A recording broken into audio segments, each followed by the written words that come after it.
हम परमेश्वर का धन्यवाद करते हैं कि एक बार फिर से परमेश्वर ने हमको ये अवसर दिया है कि हम परमेश्वर के ज्ञान और उसके वचन के प्रकाशन में बढ़ते जाएं।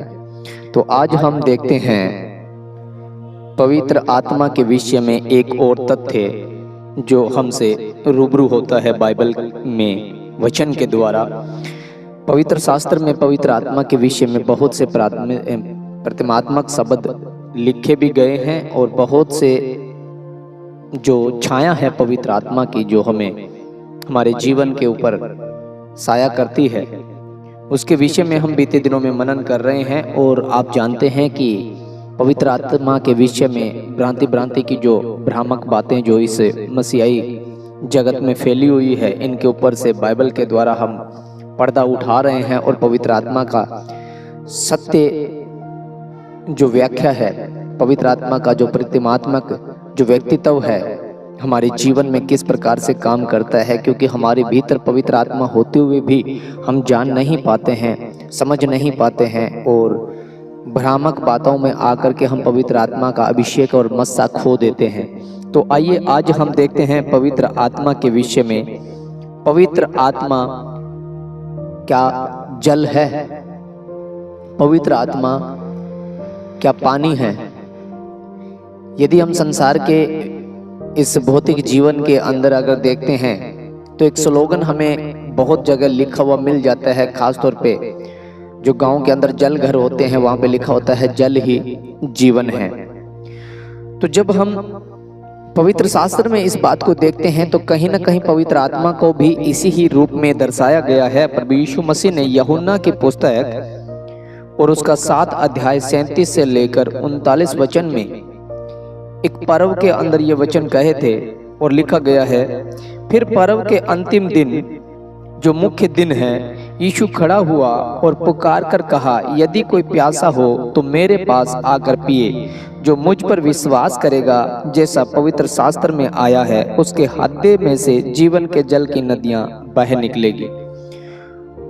उसने यह वचन उस आत्मा के विषय में कहा जिसे उस पर विश्वास करने वाले पाने पर थे, क्योंकि आत्मा अब तक न उतरा था, क्योंकि यीशु अब तक अपनी महिमा को न पहुंचा था। इस वचन को ध्यान से जब हम पढ़ेंगे, बहुत ही डीपली गहराई के साथ जब हम पढ़ेंगे, तो प्रभु यीशु मसीह ने जो कहा था कि जो मुझ पर विश्वास करेगा उसके हृदय से जीवन के जल की नदियां बह निकलेगी। और जो जीवन का जल की नदियां जो बह निकलेगी, यानी कि जो मस्सा जो सामर्थ है जो बह निकलेगी, ये जो बात बोली गई थी, आगे वचन कहता है कि ये उस आत्मा के विषय में की गई थी जो उस पर विश्वास करने वाले पाने पर थे। यानी कि जो जीवन का जल है, जो जल जो हृदय से बहेगा, जो प्यास हमारी बुझाएगा, जो हमें जीवन देगा, वो आत्मा है। यहाँ आत्मा के विषय की बातें चल रही है। तो आज का जो टॉपिक है, आज का जो विषय है वो है, क्या पवित्र आत्मा जल का भी रूप है? तो जब हम इसे देखते हैं कि शुरुआती दौर में जब हम बाइबल की शुरुआती पुस्तक के 1 अध्याय और 2 वचन को देखते हैं तो वहां पे भी इसको ना जल के ऊपर तुलना की गई है। परमेश्वर का आत्मा जल के ऊपर मंडलाता था। जब हम उत्पत्ति की किताब को पढ़ते हैं तो वहां पे शुरुआती ही दौर में पवित्र आत्मा को, परमेश्वर के आत्मा को जल के ऊपर ही मंडलाता हुआ दिखाया गया है, जल के ऊपर भी ठहरा हुआ दिखाया गया है। और यहाँ तक कि उत्पत्ति की ही किताब के अंदर जब अदन ने बाग से आदम को बाहर निकाला और उसे श्रापित किया गया था, आदम को जब फटकार लगाई गई थी तो एक बात परमेश्वर ने आदम से कहा था 3 अध्याय और उसके 19 वचन में, और आदम से ये कहा था कि तू अपने माथे के पसीने की रोटी खाया करेगा। माथे के, शरीर का भी पसीना होता है, लेकिन यहाँ पे माथे का पसीना लिखा गया है। माथा जिसको हम मस्तिष्क बोलते हैं, जिस पे तिलक लगाया जाता है, जिसको कहते हैं कि मेरा तो माथा खराब हो गया है, मेरा दिमाग खराब हो गया है, मेरी तो बुद्धि भ्रष्ट हो गई है। और आज जो भी मनुष्य कोई भी काम करता है, जो रोटी कमाता है 2 वक्त की इस भौतिक जीवन को जीने के लिए, बुद्धिमानी के साथ यदि वह न कमाए, बुद्धिमानी अपने माथे से, जो मस्तिष्क से जो अगर काम ना करे, दिमाग से अगर काम ना करे, तो सफोपदेशक की पुस्तक में राजा सुलेमान कहता है कि जो खड्डा खोदेगा वही उसी में गिरेगा, जो बाड़ा तोड़ेगा उसे ही सर्प डसेगा, और जो पत्थर तोड़ेगा वह उस पत्थर से ही घायल होगा। यदि बुद्धिमानी के साथ कोई काम नहीं करेगा तो वो माथे का जो पसीना बहाया जा रहा है, यदि माथे का पसीना नहीं है और किसी और रीति के साथ, अनुचित रीति के साथ यदि कोई भोजन कर रहा है, रोटी कमा रहा है, खा रहा है, तो वही उसी के लिए एक फंदा बन जाएगी। और हम देखते भी आए हैं, जो अनुचित रीति के साथ रोटियां कमाते हैं, अनुचित रीति के साथ रोटियां जो खाते हैं, किसी गलत काम को कर करके जो भोजन वस्तु अपने लिए संजो करके लेकर के आते हैं, और वो एक दिन उसी ही रोटी के चक्कर में जेल के चक्कर काट रहे होते हैं या अपने प्राणों की आहुति दे देते हैं। शैतान ने प्रभु यीशु मसीह से कहा था, कह दे इन पत्थरों से रोटियां बन जाए, तो प्रभु यीशु मसीह ने उत्तर दिया था कि मनुष्य केवल रोटी ही से नहीं, वचन से जीवित रहेगा। तो सच तो यह है कि भौतिक जीवन रोटी ही से जीवित रहेगा। सच तो यह है कि संसार में जीवन जीने के लिए, इस देह को बनाए रखने के लिए रोटी की जरूरत पड़ेगी। पर प्रभु यीशु मसीह जो कहना चाहते थे वो ये कहते थे कि इस जीवन, इस भौतिक जीवन का करना ही क्या यदि पत्थरों से ही रोटियां बनानी है। क्योंकि जानते हैं हम लोग भी, और प्रभु यीशु मसीह इस बात को जानते हैं कि रोटियां अनाज से बनती है, पत्थर से नहीं बनती है। पत्थर से यदि रोटियां बनाएंगे तो अनुचित रीति होगी, और अनुचित रीति के साथ रोटियां खाना, इससे अच्छा वचन के ही द्वारा अनंत काल का जीवन ही अच्छा है। गलत काम करने की बजाय प्राणों की आहुति प्रभु यीशु मसीह और परमेश्वर के कार्यों के लिए देना ही अच्छा है। लेकिन गलत पौलुस कहता है कि हर काम मेरे लिए उचित हो सकता है पर लाभ का नहीं हो सकता। तो आज जो विषय हम देख रहे हैं वो है पवित्र आत्मा क्या जल का काम करती है। और जल की जब हम परिभाषा को समझने की, जल की जब हम जो व्याख्या है उसको समझने की कोशिश करेंगे, तो इस धरती के ऊपर भौतिक जीवन में भी जल एक अहम है। जब हम शरीर की प्रतिक्रिया को देखेंगे तो 30% ही मांस और हड्डी मिलेगी, 70% इसके अंदर लिक्विड फॉर्म में जल मिलेगा। और इस पृथ्वी के ऊपर भी 30% पृथ्वी है और 70% पानी मिलेगा। और इस पृथ्वी के ऊपर जिनमें प्राण पाए जाते हैं, जो सजीव हैं, उनमें पानी की ही मात्रा पाई जाती है। बिना पानी के कोई भी सजीव नहीं रह सकता। जिसके अंदर जल की मात्रा नहीं है उसके अंदर प्राण या जीवन नहीं होता। तो जल जो है वो जीवन को देता है, और ऐसे ही आत्मा जो है वो अनंत काल का जीवन, जो स्वर्गीय जीवन है, बिना आत्मा के जीवन नहीं हो सकता। इसलिए पवित्र आत्मा एक जल का रूप भी बनता है। और जल की जो दूसरी भाषा है कि जब जल को उंडेला जाता है, शायद प्रेरितों के काम उसके 2 अध्याय में, कि अंत के दिनों में ऐसा हो गया कि मैं सब प्राणियों के ऊपर अपना आत्मा उंडेलूंगा। और यहाँ पे प्रभु यीशु मसीह कहते हैं कि जो मुझ पर विश्वास करेगा उसे जीवन के जल की नदियां बह निकलेगी। उंडेलना, बह जाना। और एक लिखा गया कि प्रभु यीशु मसीह जब 40 दिन के उपवास रखने के बाद और परीक्षाओं के दौर से गुजरने के बाद जब लौटे तो पवित्र आत्मा से भरा हुआ, पवित्र आत्मा से भर जाना, ये भी एक जल के फॉर्म को दर्शाता है। उंडेले जाना ये भी एक लिक्विड फॉर्म को दर्शाता है, और बह जाना ये भी एक लिक्विड फॉर्म को दर्शाता है। तो जब हम इन तीनों चारों प्रतिक्रियाओं को देखते हैं तो पवित्र आत्मा जल का एक आकार जैसा, पवित्र आत्मा का एक रूप है। जब किसी पे उंडेला जाता है तो वो बहता है, और बहने वाला एक जगह से दूसरी जगह जाता है। जब खुदा का अभिषेक मस्सा किसी मनुष्य के ऊपर उंडेला जाता है तो उसके अंदर से वो बहता है दूसरे मनुष्यों के लिए। पतरस, यूहन्ना, पौलुस जब हाथ रखते थे, प्रेयर करते थे, जब भी वो प्रार्थना करते थे उनसे बहता था, और बह करके वो दूसरे लोगों के ऊपर उतरता था, उंडेला जाता था। तो पवित्र आत्मा बहता रहता है, उंडेला जाता है, उंडेला ही जाता है, और उसकी सामर्थ्य, यहाँ तक कि उनकी छाया मात्र से लोग चंगे होते थे। वो पवित्र आत्मा की सामर्थ्य से चंगे होते थे। तो पवित्र आत्मा का एक जो रूप है वो है जल। और प्रभु यीशु मसीह ने कहा कि जीवन का जल मैं ही हूँ, जो मुझसे पिएगा वो फिर कभी प्यासा न होगा।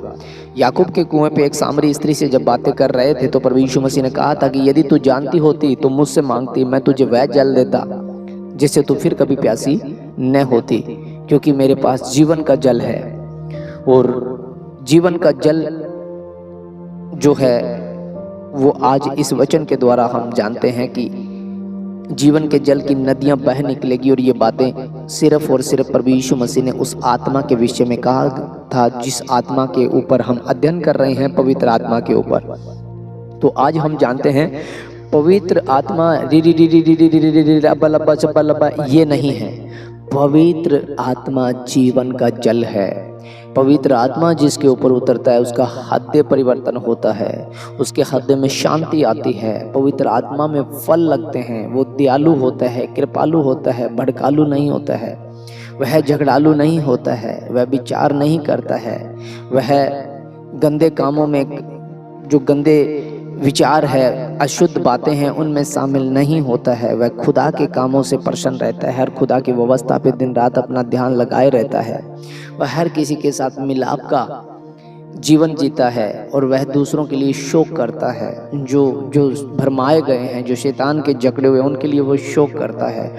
पवित्र आत्मा जब उतरता है तो मनुष्य का बाहरी मनुष्य तो नष्ट होता जाता है और भीतरी मनुष्य तो प्रकट होता जाता है। भीतर का जो मनुष्य है, भीतर जो विचारधाराएं हैं, बाइबल में लिखा गया है कि मनुष्य जो खाता है और बाहर से जो भीतर जाता है वह अशुद्ध नहीं करता है। मनुष्य को अशुद्ध करने वाली तो बातें भीतर से बाहर आती है, और जो भीतर से जो बातें बाहर आती है, जब आत्मा उंडेला जाता है तो भीतर जो अशुद्ध विचार भरा पड़ा है, देखना, बोलना, चालना, ईर्ष्या, छल, कपट, ऐसे घटते बढ़ते बटकरे तुलाना, एक दूसरे को जेलसी में, एक दूसरे की नफरतों के अंदर एक मनुष्य को मनुष्य से जलाना, ये सारी बातें जीवन से पवित्र आत्मा जब आता है तो नष्ट हो जाता है।